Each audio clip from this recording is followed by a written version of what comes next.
Boa noite a todos. Como vocês estão? Pezinho já na prova do Enem, né? Hoje é nossa última revisão e eu gostaria de que vocês dessem um retorno também. Antes da prova, qualquer coisa, qualquer dúvida, podem mandar no grupo dos alunos, no privado. Não vão para a prova com alguma dúvida na cabeça.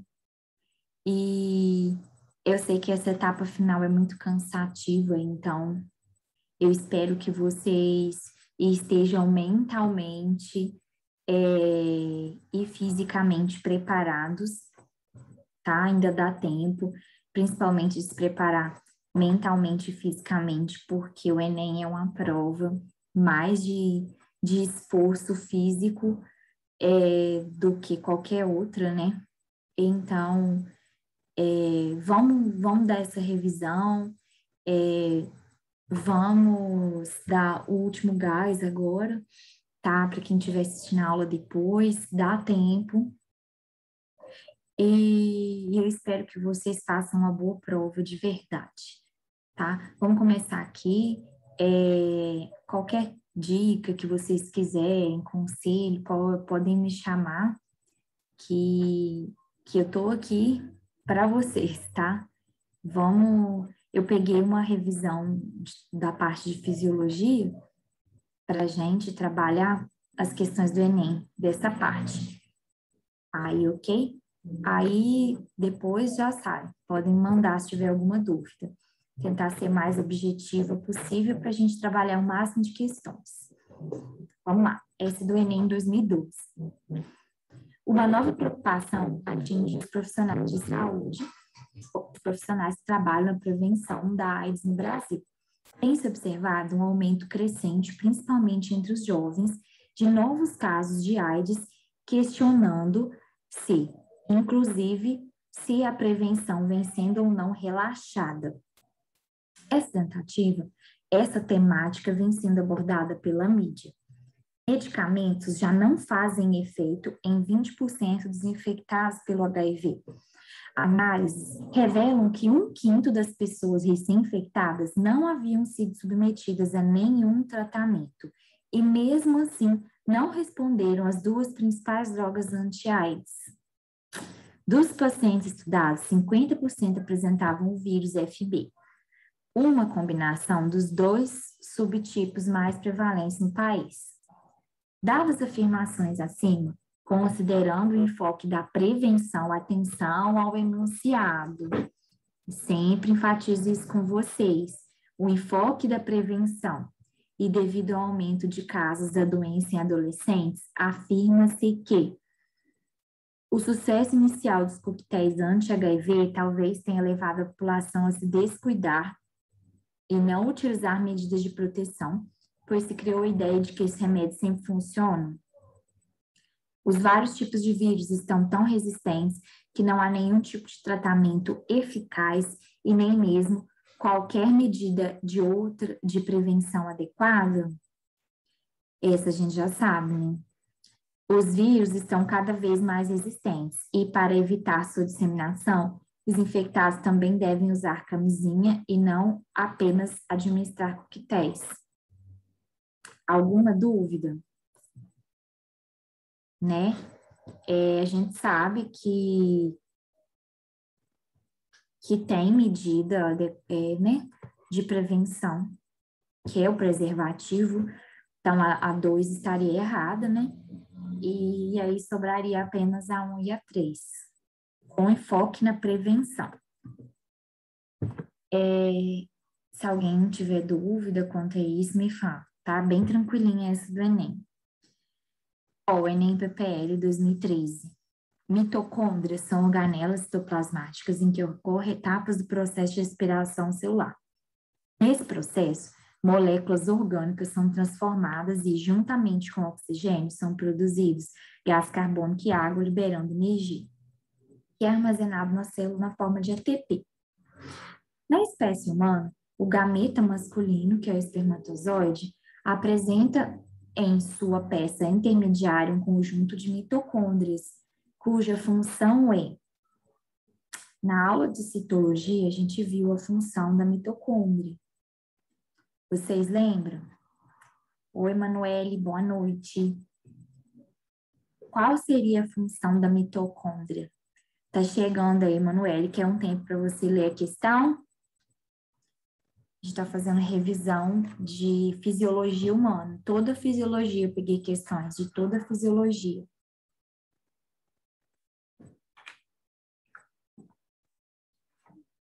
Boa noite. Dá uma olhadinha. A gente vai dar um apanhado geral mesmo da fisiologia humana, tá? Essa é bem tranquilinha, vê aí.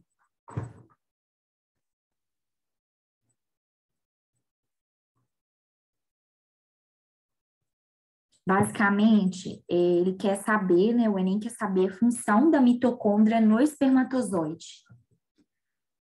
Por que tem mitocôndrias no espermatozoide? Lembrando que a mitocôndria, né, ela ajuda na produção de energia.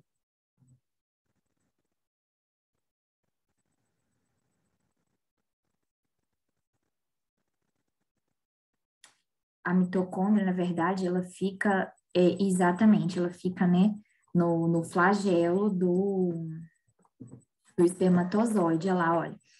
Elas realizam oxidação de compostos orgânicos com energia liberada e é possível a locomoção do gameto masculino. Exatamente.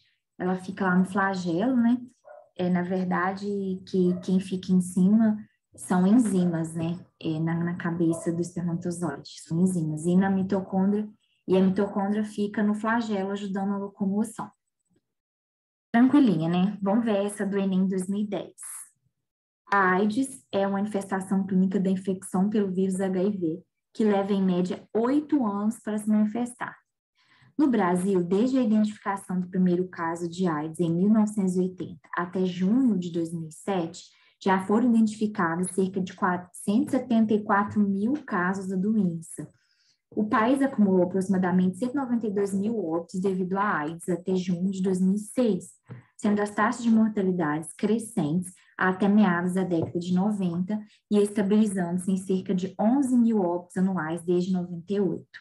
A partir de 2000, essa taxa estabilizou em cerca de 6,4 óbitos por 100 mil habitantes, sendo essa estabilização mais evidente em São Paulo, no Distrito Federal.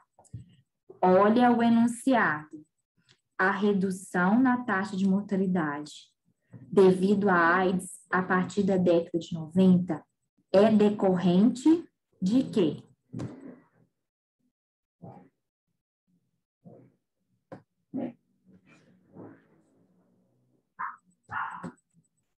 Lembra que quer redução da taxa de mortalidade. Então, a pessoa está com AIDS. O que reduz a taxa de mortalidade? Melhoria sanitária. Campanha que estimula a vacinação. Entendeu? Tem algumas questões já dá para arriscar. Algumas alternativas dá para arriscar. Melhoria das condições alimentares.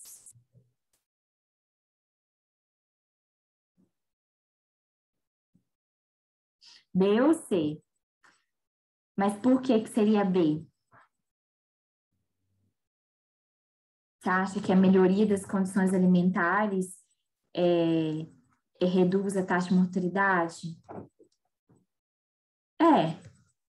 Tudo bem que fortalece o sistema imunológico, mas só a alimentação não ajudaria. Olha lá a resposta, ó. Isso mesmo. Porque aumentou, né, o número de drogas para tratar de medicamentos, para tratar, né, o HIV. Porque usar o preservativo, ele impede a contaminação. A redução da mortalidade já é depois que a pessoa está contaminada, entendeu? E alimentação, a pessoa pode estar, né, soro positivo e alimentar bem, que mesmo assim, não, por mais que melhore, né, não vai tratar, não vai ajudar muito. Olha essa questão aqui, ó. Distúrbios por deficiência de iodo são fenômenos naturais que permanecem amplamente distribuídos em várias regiões do mundo. Populações que vivem em áreas deficientes em iodo têm o risco de apresentar distúrbios causados por essa deficiência, cujos impactos sobre os níveis de desenvolvimento humano, social e econômico são muito graves.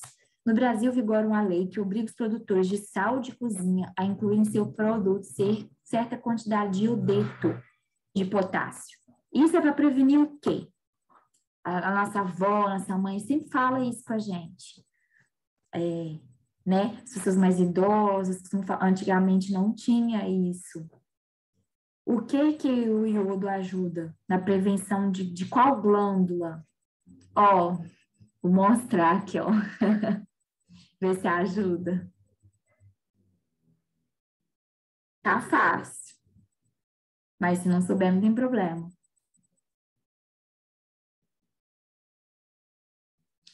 Isso, exatamente. Ó, o iodo é fundamental para a função da glândula tireoide, que produz hormônios T3 e T4, envolvidos no metabolismo corporal. O iodo ajuda, né, a produzir esse hormônio, ele é material para a produção desses hormônios. Então, não tendo iodo, a pessoa tem o problema da tireoide, um problema na tireoide, certo? E aí, o que acontece? O Brasil, né, incluiu esse iodeto de potássio no sal de cozinha, porque é uma coisa que todo mundo usa, então teria certeza que seria consumido pela população. É que nem colocar flúor na água para evitar cárie. Ó, os conhecimentos de fisiologia são aqueles básicos para compreender as alterações que ocorrem durante as atividades físicas, frequência cardíaca, queima de caloria, perda de água e sais.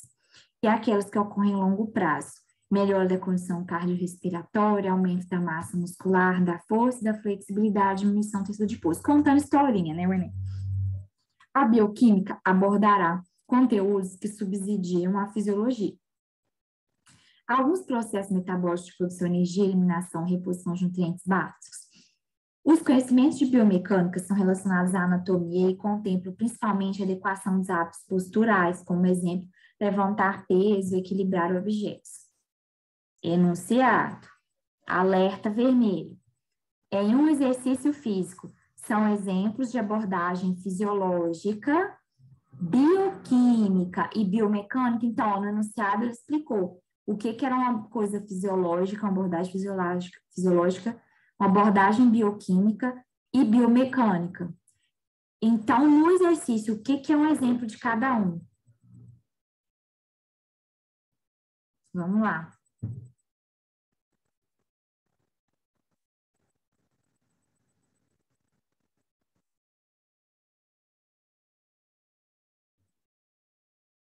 A fisiológica está falando aqui, né? Frequência cardíaca, queima de calorias, tudo mais. Só para ajudar. A bioquímica são os processos de metabolismo. E biomecânica é o ato de levantar o peso, equilibrar objetos. O que você acha, Manoel?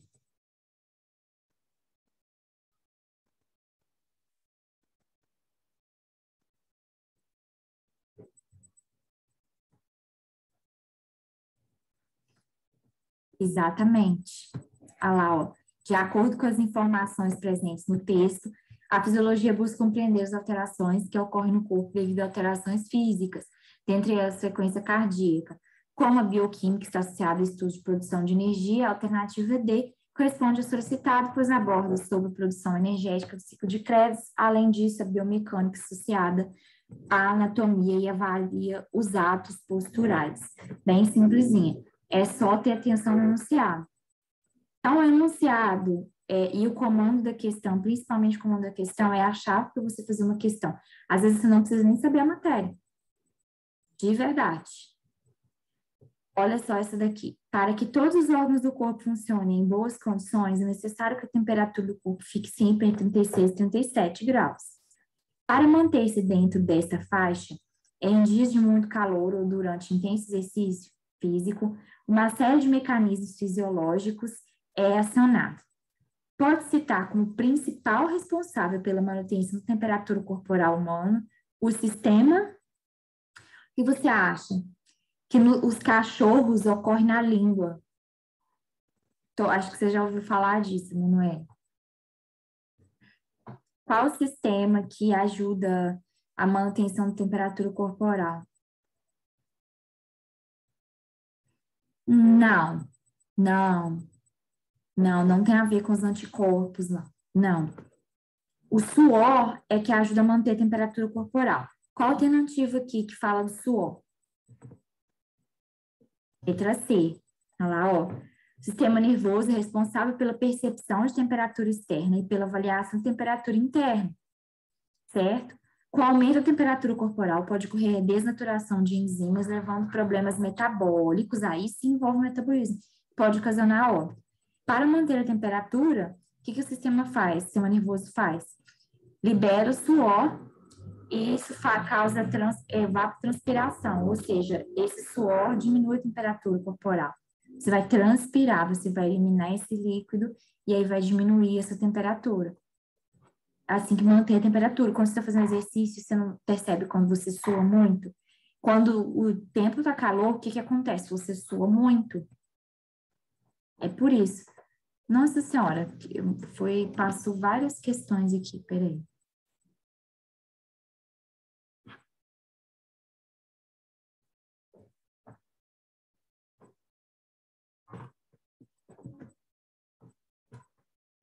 Então, letra C, certo? Onde que travou, Manoel? Pode me falar? É porque eu passei várias questões aqui do nada, aí pareceu que deu uma travada, mas só passei as questões mesmo, sem querer. Quer que volta? Quer que repete?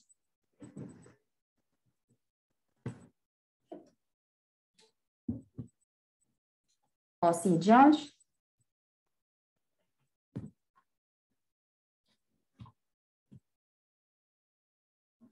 Tá, vamos voltar lá então. O que acontece? O sistema nervoso percebe quando tá muito calor, o seu corpo está retendo calor. Então, o que ele faz? Ele vai promover o suor, a liberação de suor. Isso vai causar essa evapotranspiração do suor e isso vai diminuir a temperatura corporal.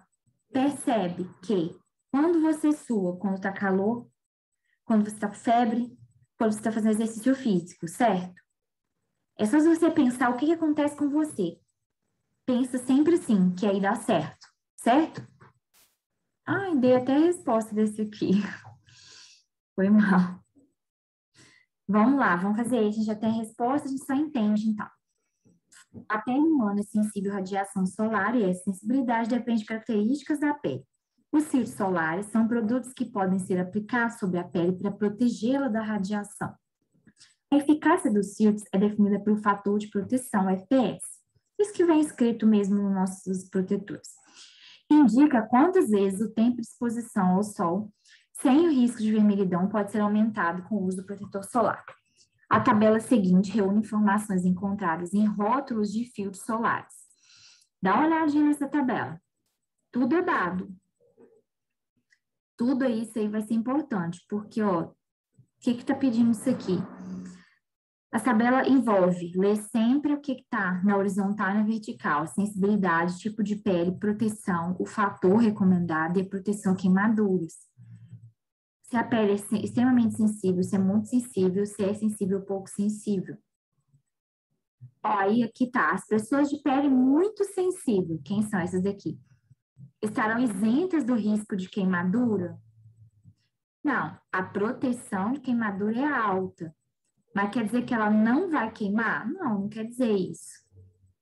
O uso de filtro solar é recomendado para todos os tipos de pele exposta à radiação solar? Todo mundo tem pele, né? As pessoas, entendeu o que é essa resposta? Ah lá, ó. As pessoas de pele sensível devem expor 6 minutos ao sol antes de aplicar o filtro solar? Não tem nada falando isso daqui. Pessoas de pele amarela usando ou não filtro solar devem expor seu sol por menos tempo que pessoas de pele morena. Também não está falando. O período recomendado para que as pessoas de pele negra se exponham no sol é de 2 a 6 horas. Também não tá falando isso. Letra B. Muito claro, né? Todos os tipos de pele exposta à radiação. Todo mundo precisa de filtro solar. Todo mundo tem pele.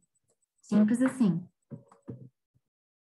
Ó, ai, meu Deus, por que tá passando assim? Desculpa, Manoel. Passando muito rápido. Ó, a epilação a laser, a depilação, consiste na aplicação de uma fonte de luz para aquecer e causar uma lesão localizada e controlada nos folículos capilares. Para evitar que outros tecidos sejam danificados, selecionam-se comprimentos de onda que são absorvidos pela melanina presentes nos pelos, mas que não afetam a oxihemoglobina do sangue e a água dos tecidos na região em que o tratamento será aplicado. A figura mostra como é a absorção de diferentes comprimentos de onda pela melanina, oxihemoglobina e água. Atenção ao gráfico. A absorção na ordenada e a abscissa comprimento de onda. Qual o comprimento de onda ideal para a depilação a laser? Que é? E a gente precisa, o que a gente precisa para evitar que outros tecidos sejam danificados no comprimento de onda, que são absorvidos pela melanina, mas que não afetam a oxihemoglobina. Então, né, não pode afetar a oxihemoglobina. Qual local? Ai, a melanina é o mais escuro, a oxihemoglobina é cinza. E nem água, né, também. Qual local, qual comprimento de onda que não vai afetar ele? Tá no gráfico, a resposta tá no gráfico, né? Eu tinha dado a resposta, olha lá, ó, aonde que tá a oxihemoglobina? Cá embaixo. Então, não vai afetar a oxihemoglobina em 700, comprimento de onda. Analisando o gráfico e buscando um ponto em que a absorção de oxihemoglobina de água seja zero, temos que o único ponto possível é 700. Deixa eu só ligar meu climatizador, que tá muito calor. Se atrapalhar, você me fala, tá? Se fizer muito barulho, muito calor. Certinho? Próxima questão. Fazendo o mais rápido possível para a gente conseguir fazer o máximo de questão. Coloquei bastante questão para, né, abarcar toda a parte de fisiologia que a gente conseguir. Ó, a retina é um tecido sensível à luz, localizado na parte posterior do olho, onde ocorre o processo de formação de imagem. Perdão. Nesse tecido encontram-se vários tipos celulares específicos. Um desses tipos celulares são os cones, os quais convertem os diferentes comprimentos de onda de luz visível em sinais elétricos que são transmitidos até o cérebro pelo nervo óptico. Em relação à visão, a degeneração desses cones, né? O que vai acontecer? O cone, o que ele faz? Converte o comprimento de onda de luz visível em sinais elétricos e transmite pelo nervo óptico até o cérebro. Então, ele trabalha nessa parte, né, de formação de imagem. Então, se você tem problema nesse cone, na formação de imagem, o que vai acontecer?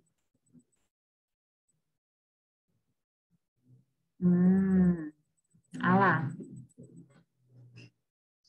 O quê? Lá, ó. Comprometer a capacidade de visão em cores. A degeneração das células cônicas, cones, que são responsáveis pela identificação das cores, compromete a visão das cores. Lembra que eu estou fazendo cones, cores, para você não esquecer. Certo? Cone também é responsável pela identificação das cores.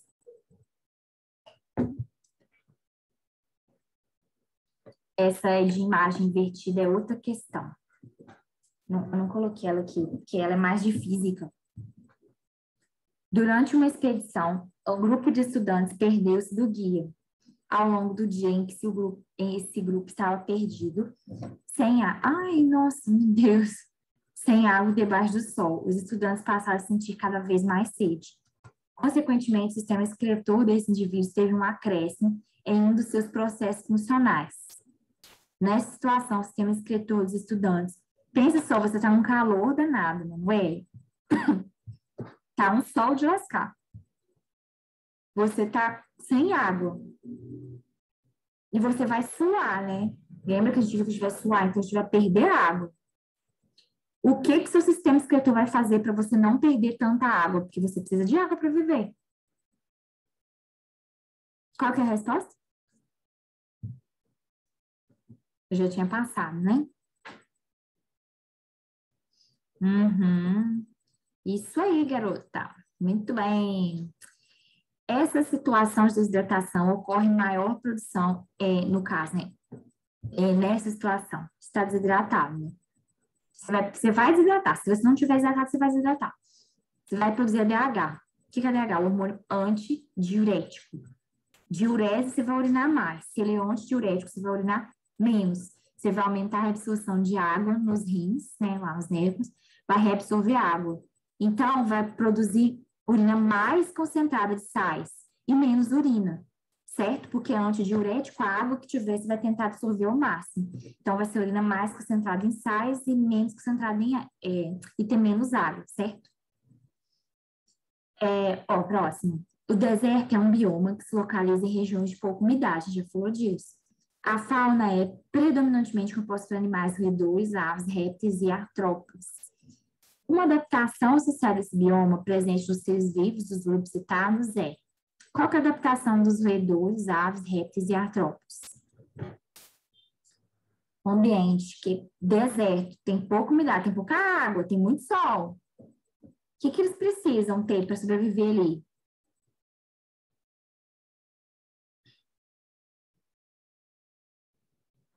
O que você acha, Manuel?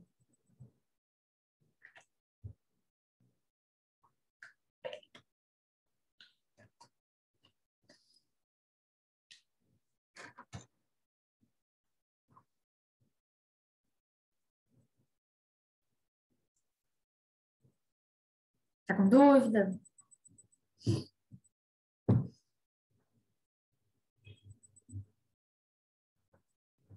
A gente falou disso, né? Mas não. O que que acontece? É, para você, lembra que a gente acabou, eu pus até a questão próxima da outra por causa disso. Da urina concentrada, mais sais. Por quê? Vai concentrar mais sais na urina e você vai economizar água. Você vai reabsorver mais água, vai concentrar mais sais na urina. Então, excretas nitrogenadas de forma concentrada. Olha aqui, ó. A eliminação de urina mais concentrada reduz a perda de água, evitando a desidratação em ambientes secos. Isso acontece por liberação do hormônio antidiurético, que eu tinha falado antes, promove o aumento da permeabilidade e reabsorção de água no sistema excretor, além de estruturas glomerulares pequenas em uma alça néfrica desenvolvida, como no caso dos roedores. Já as aves, répteis e artrópodes excretam ácido úrico, que é insolúvel em água e evita a perda deste recurso, certo? Assim, a questão até que não explorou tanto da gente, né? Porque pela forma de concentrada é que dava para responder, não só saber quem excretava ácido úrico, quem não excretava. Então, assim, deu uma colherzinha de chá. Olha essa aqui, ó. A gente estudou, né, bastante sobre isso. Você lembra, Manoel? Soro, vacina. Ah lá, ó. Produção de soro antiofídico é feita por meio de extração da peçonha de serpentes, que após tratamento é introduzida em um cavalo. Em seguida, são feitas sangrias para avaliar a concentração de anticorpos produzidos pelo cavalo. Lembra? Teve uma questão do Enem, bem parecida, que tinha até imagens sobre isso. Então, por isso que é bom fazer questão antiga. Olha lá. Quando essa concentração atinge o valor desejado, é realizada a sangria final para obtenção do soro. As hemácias são devolvidas ao animal por meio de uma técnica denominada plasmaférese, a fim de reduzir os efeitos colaterais provocados pela sangria. A plasmaférese é importante, pois se o animal ficar com baixa quantidade de hemácias, poderá apresentar.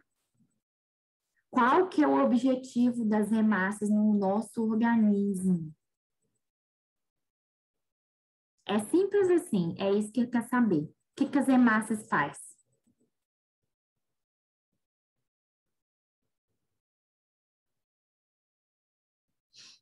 Bem simplesinho. Exatamente. Então, qual que é a resposta? Letra E. Hemácias são responsáveis pelo transporte de gases, em particular o oxigênio.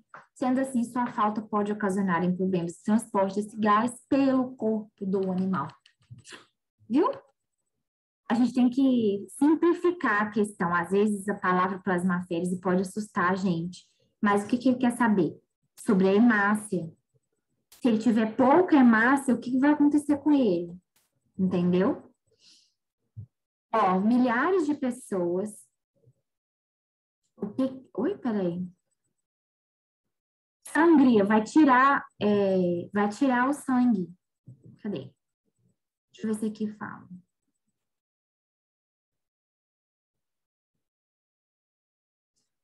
A produção de soro é feita pela produção e extração da peçonha, que após tratamento é introduzida em um cavalo. Em seguida, são feitas sangrias para avaliar a concentração de anticorpos produzidos pelo cavalo. Vai tirar, né, esse sangue, quando essa concentração é para saber, né, se o cavalo produziu anticorpos. Quando essa concentração atinge o valor desejado, é realizada a sangria final para obtenção de soro. Certo? Na questão mesmo explica implicitamente. Olha lá, milhares de pessoas estavam morrendo de varíola no final do século XVIII. Em 1796, o médico Edward Jenner inoculou em um menino de 8 anos o pus extraído de feridas de vacas contaminadas com o vírus da varíola bovina, que causa uma doença branda em humanos. O garoto contraiu uma infecção benigna e 10 dias depois estava recuperado. Meses depois, Jenner inoculou no mesmo menino pus varioloso humano que causava muitas mortes. O menino não adoeceu. O que aconteceu aqui, Manuel? Isso te parece familiar? Considerando o resultado do experimento, qual a contribuição desse médico para a saúde humana?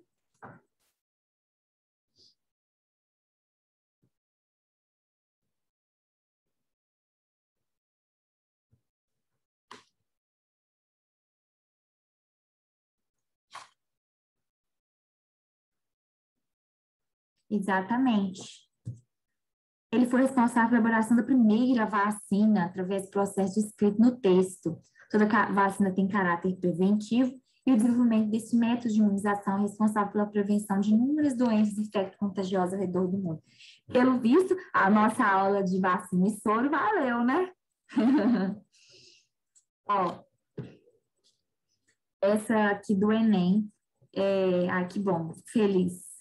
Essa aqui é meio chatinha, mas dá certo, não é tão difícil. De eletrocardiograma. Quem diria Enem cobrando eletrocardiograma, né? Nem a gente que faz medicina aprende direito. Tem que lutar muito para aprender, não é fácil, tá? A gente tem que estudar sempre também, senão esquece. Olha só, o eletrocardiograma, exame utilizado para avaliar o estado do coração de um paciente, trata-se de um registro da atividade elétrica do coração ao longo de um intervalo de tempo. A figura representa o eletrocardiograma de um paciente adulto, descansado, não fumante, em uma temperatura agradável. Nessas condições, é considerado normal um ritmo cardíaco entre 60 e 100 batimentos. Então, ele deu a dica. O ritmo cardíaco normal é entre 60 e 100. Com base no eletrocardiograma apresentado, identifique-se que a frequência cardíaca do paciente é. Então, para a gente saber isso, a gente tem que fazer uma continha, certo? No caso, aqui, a gente tem que avaliar se entre esses batimentos aqui, a frequência do cardíaco do paciente é regular ou não. A gente olhando assim, dá para a gente ver que vamos ver, olha, tem a mesma distância entre um pico de onda R e outra, que é QRS, né? A gente olhando isso já dá para ter uma ideia. Olha aqui, ó, eu vou te mostrar a resposta porque eu não consigo escrever muito bem. Aí a gente faz juntos, tá bom? Abaixo do valor ideal. Por quê? A cada 6 segundos, temos aproximadamente 3 batimentos. Então, vamos lá. 6 segundos, viu? 1, 2, 3. 3 batimentos, certo? tem uma onda QRS, outra onda QRS, outra onda QRS. Complexo, né? QRS. Então, tem 3 complexos QRS, bonitinho, tudo mais. Então, tem em 6 segundos 3 batimentos. Tum, tum, tum. 3 batimentos, desculpa, ou seja, 3 picos, pulsos, que é aqueles picos que eu mostrei para você. Aí a gente vai fazer uma regra de 3 simples. Não é questão de matemática. Ó, para 60 segundos, temos aproximadamente 30 batimentos. Por quê? Olha só.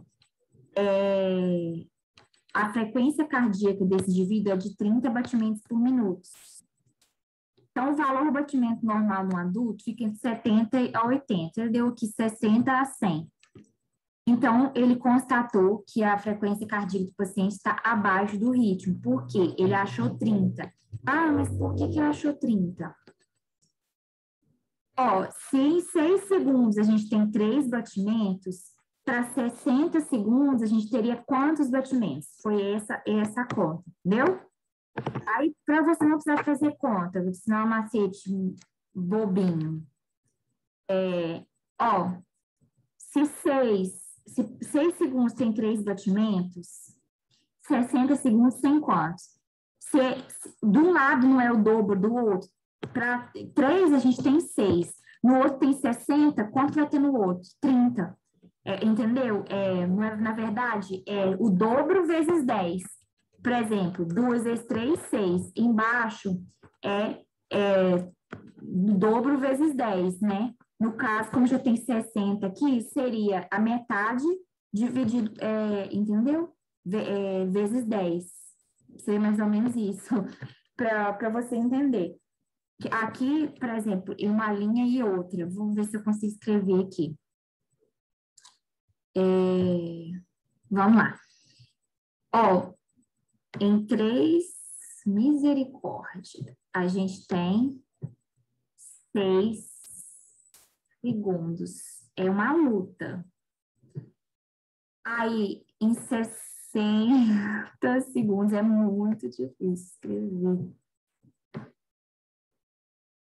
A gente tem X. Daqui para cá, o que aconteceu? Multiplicou por 10. Não foi?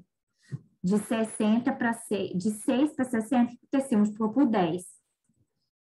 Daqui para cá, o que é? Multiplica por 10. Simples assim, ó. Vezes 10. Nem precisa fazer a conta, entendeu?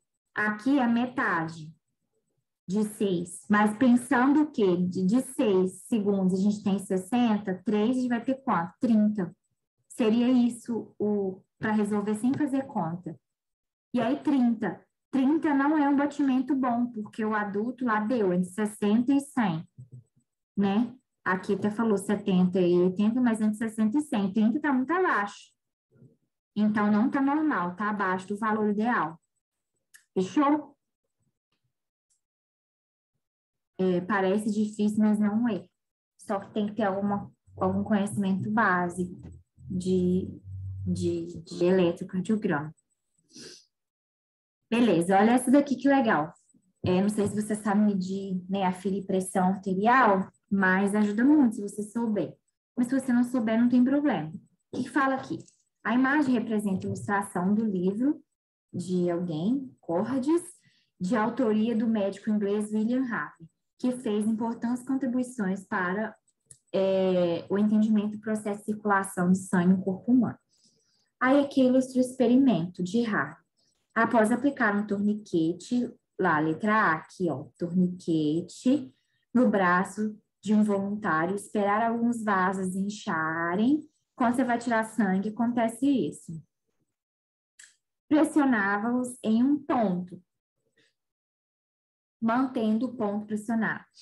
Deslocava o conteúdo de sangue em direção ao cotovelo. Então, pressionava aqui e ia para cá. Percebendo que um trecho do vaso sanguíneo permanecia vazio após o procedimento, ou seja, não passava o sangue.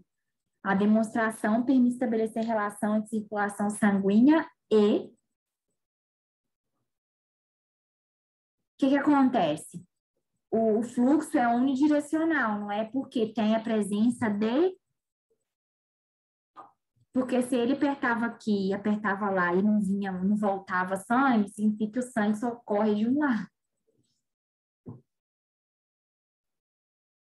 Não. Letra B, válvulas. Ó, comprovou a existência de válvulas que estão presentes nas veias e vasos, impede o retorno do sangue para o sentido contrário. Por isso, quando ele empurrou o sangue do ponto H, olha lá, ó, para o sangue não retornou e preencheu o vaso novamente, olha lá. É isso que explicou aqui.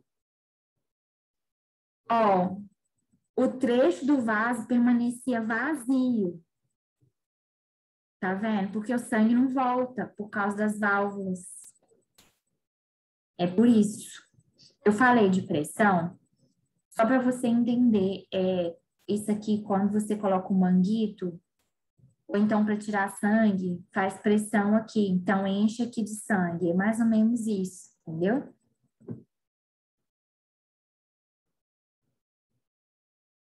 Sim, foi basicamente isso.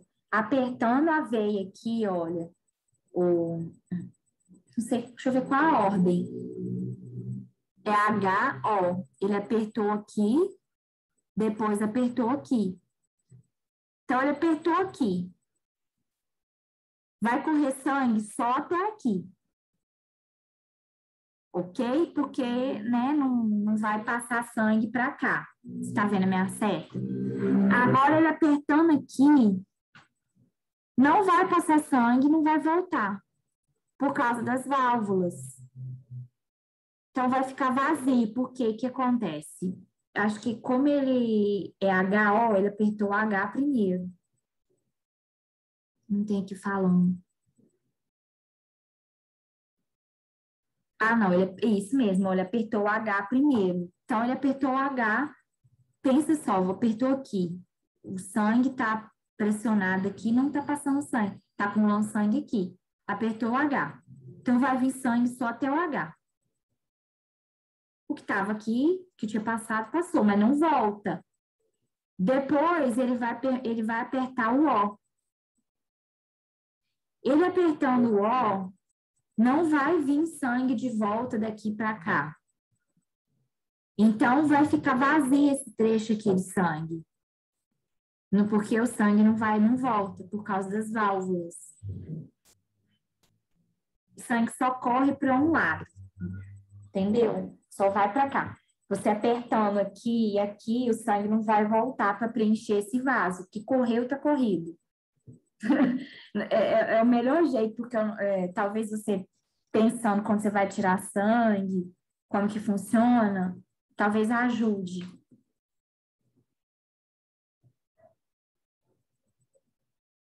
Ó, próxima questão. Os sintomas mais sérios da gripe A causados pelos vírus H1N1 foram apresentados por pessoas mais idosas e por gestantes. O motivo aparente é a menor imunidade desses grupos contra o vírus. Para aumentar a imunidade populacional relativa ao vírus da gripe A, o governo distribuiu vacinas, lembra da questão de vacina, para grupos mais suscetíveis. A vacina contra H1N1, assim como qualquer outra vacina, contra agentes causadores de doença infecto-contagiosa, desculpa, imunidade das pessoas, por quê? Responda rápido, já tem a resposta. E vacina aumenta?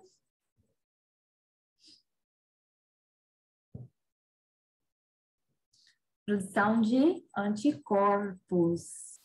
Produção de anticorpos. Sim, mas aí ela, olha só, aqui está perguntando por que que a vacina aumenta a imunidade? A vacina não possui anticorpos, ela estimula a produção de anticorpos. Quem oferece os anticorpos prontos é o soro, tá? Não confunda. Vacinas é imunização ativa. Ela não entrega para o corpo pronto, ela põe o corpo para trabalhar. Estimula o corpo a produzir anticorpos contra determinado antígeno. Não me esqueça isso, dona Emanuele. Você acertou as questões de vacina quando a gente fez.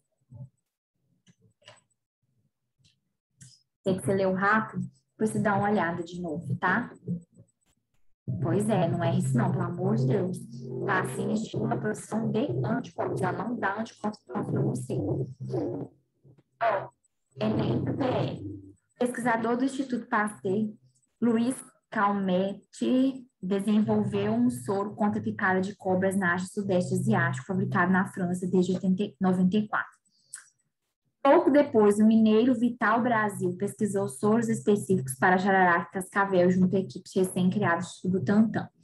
O valor científico de suas descobertas, olha para você ver, desde 2009 tinha esse assunto, quanto mais agora. O valor científico de suas descobertas difundiu-se apenas em 1915, quando o soro antiveneno de crotalos terríficos foi aplicado em um funcionário zoológico de Nova York, picado por crotalos atrópidos, Texas. O fato foi notificado e comentado nos jornais da época. Pelo relato de Vital Brasil, ficamos sabendo que o permanganato de potássio e o soro Calmette já haviam sido empregados sem que o estado do doente se modificasse para melhor. A ação do soro específico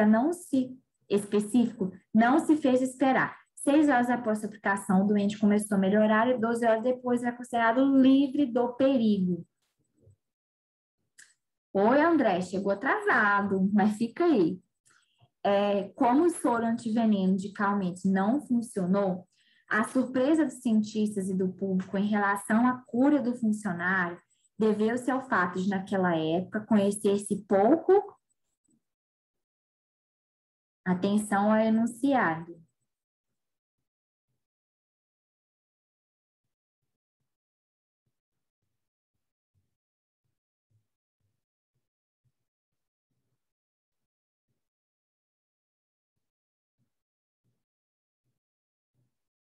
Já expliquei isso para você agora. Facinho, não é? André, se quiser um tempo para ler.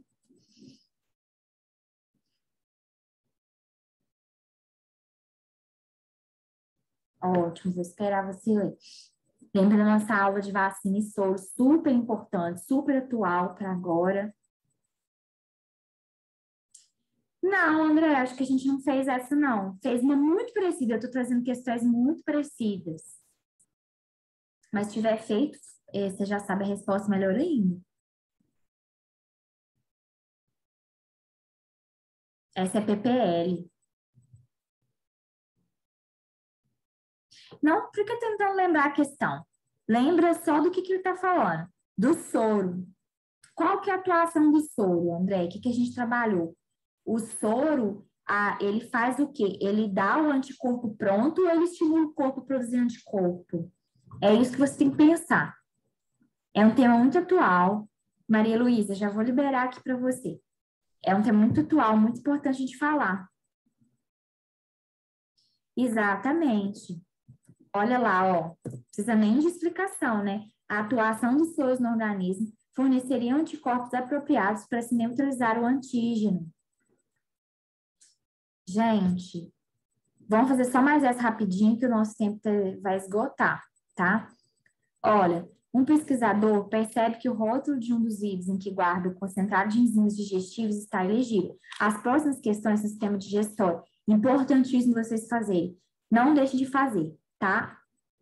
Ai, meu Deus, o que é isso aqui? Ai, vocês estão vendo? Apareceu um negócio aqui estranho. Ai, meu Deus. Ai, gente, dei até a resposta. Apareceu um aviso aqui do... Não sei se vocês viram, do Zoom. Ó, vamos fazer rapidinho esse daqui. Apareceu um aviso do Zoom aqui para mim. Depois eu vou ver o que é. Ó, então tem enzimas digestivas ilegíveis no rótulo, então não dá para saber qual que é. Não sabe qual é a enzima do vidro, então desconfia que seja uma protease gástrica, que age no estômago digerindo proteínas. Pensa só, ele acha que é uma enzima que digere proteínas. Ok. Sabendo que a digestão do estômago no estômago é ácida e no intestino é básica, ele monta 5 tubos de ensaio com alimentos diferentes, adiciona o concentrado de enzimas e soluções com pH determinado e aguarda para ver se as enzimas agem em um deles. É importante você saber aqui, pH neutro é 7. Abaixo de 7 é o que? É ácido ou básico. Acima de 7 é ácido ou básico. Isso é importante você saber. Isso vocês sabem? Respondo rapidinho aí, que já são 7 horas. Isso é meio caminho andado.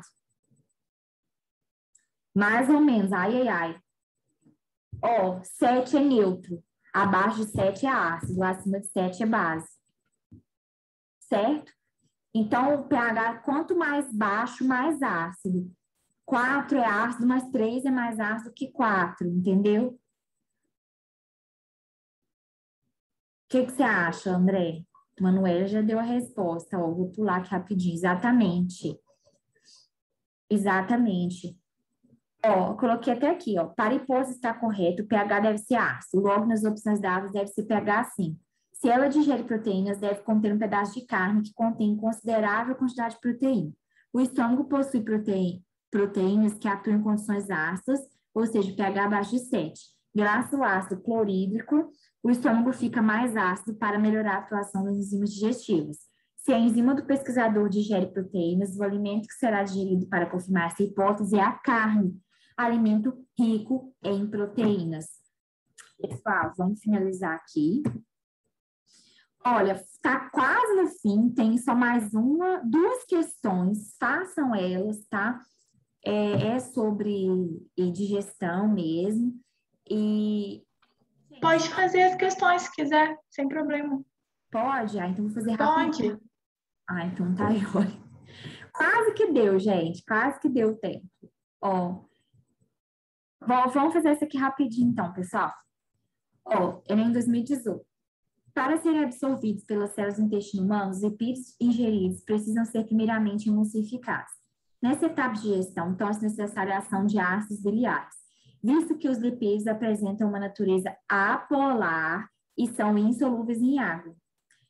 Esses ácidos, olha lá o enunciado, o que o comando pede. Atuam no processo de modo A. O que os ácidos biliares fazem? Isso é uma coisa que a gente nunca pode esquecer. Nunca pode esquecer. Está falando na questão que os lipídios precisam ser emulsificados. Então, os ácidos biliares eles promovam a emulsão de lipídios. O que significa isso?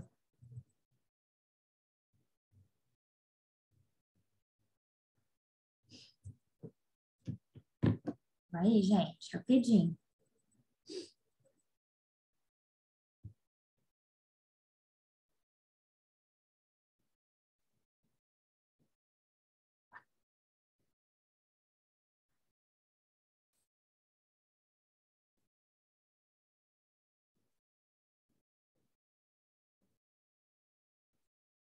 E aí, nada, gente? Quer que eu dou resposta?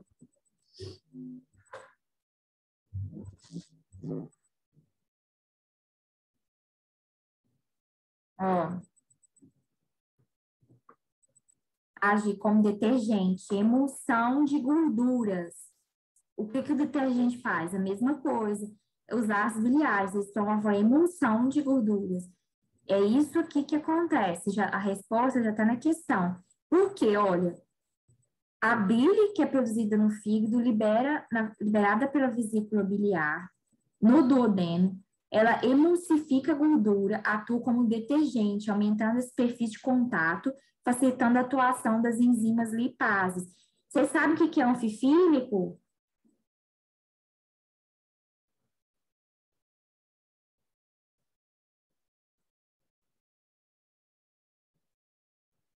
Vou passar a questão, vocês não estão respondendo?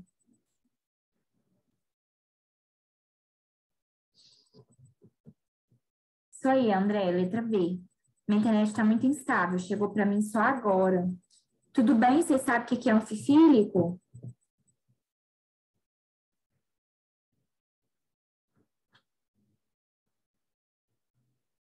Olha, eu vou falar, vocês não estão respondendo, eu vou falar. Anfifílico é uma substância que tem duas partes, uma que tem afinidade pela água e a outra que não tem afinidade pela água. Aí você pode falar que é uma parte hidrofílica e outra hidrofóbica. Leiam sobre isso é importante, cai na prova da parte de química e também em biologia, tá? Ó, última questão.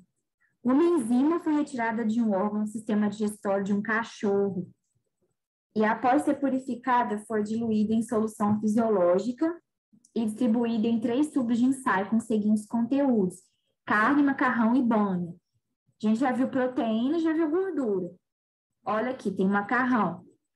Em todos os tubos foi adicionado ácido clorídrico e o pH da solução baixou a um valor próximo de 2. Então, o pH é o quê? Ácido. Além disso, os tubos foram mantidos por 2 horas, temperatura de 37 graus. A digestão do alimento ocorreu somente em um tubo. De qual órgão do cachorro a enzima foi retirada? O pH é ácido. O intestino a gente já sabe que não, porque a gente viu na outra questão, inclusive, que não é ácido.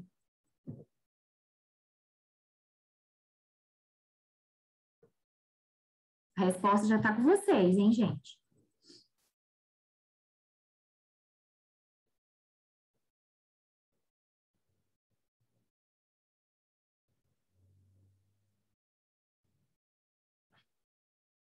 A vesícula biliar vai promover a bile, né?